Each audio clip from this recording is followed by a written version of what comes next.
Katonda yategeka obulokozi eri omuntu oluvanyuma olw'okwonoona mu maaso ge.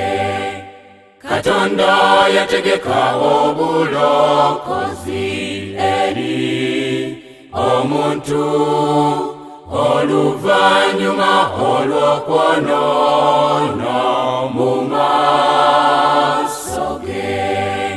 Yamuyita nti Adamu, namuyita nti Adamu, oli luyiwa, kuba yali nga tamulabako mu kifo we basisinkananga.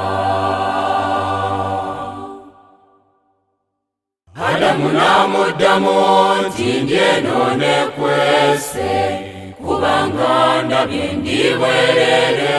Katonda namubuuza, otegedde otya olidde ku muti gwe nakugana?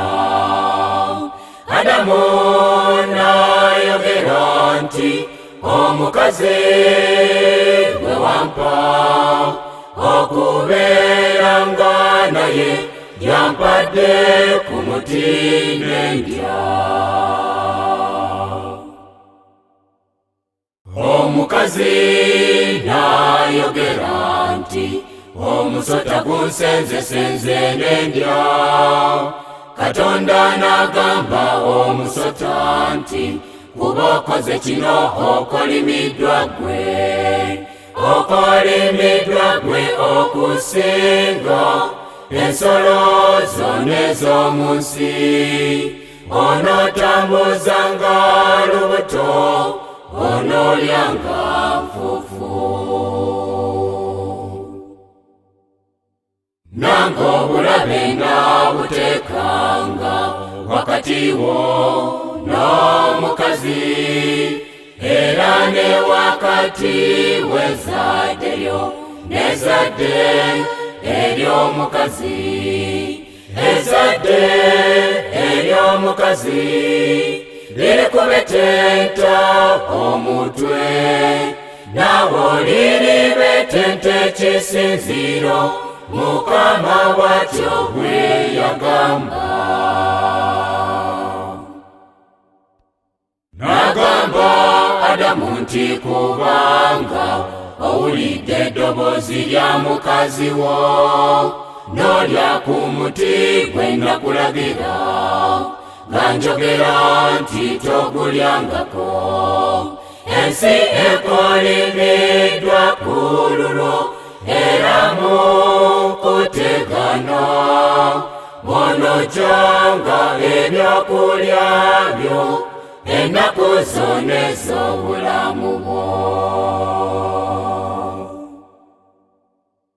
Okumanya omuntu nga yakolimirwa okuva mu maaso ga Katonda we, ayiyiza ebyokulwanyisa n'amuzisa n'endwadde ezitawonyezeka.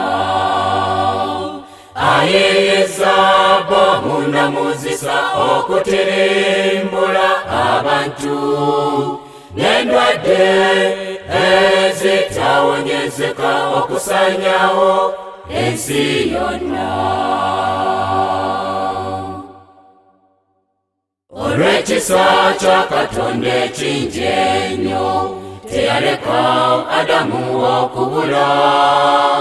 Yatuma omwana we Isa Masiya alokole Adamu n'ezzadde lye. Leero bw'owulira eddoboozi lye tokakanyaza mutima gwo, naye weeweeyo leero gy'ali, Isa Masiya anakulokola. Leero bw'owulira eddoboozi lye tokakanyaza mutima gwo, naye weeweeyo leero gy'ali, Isa Masiya anakulokola.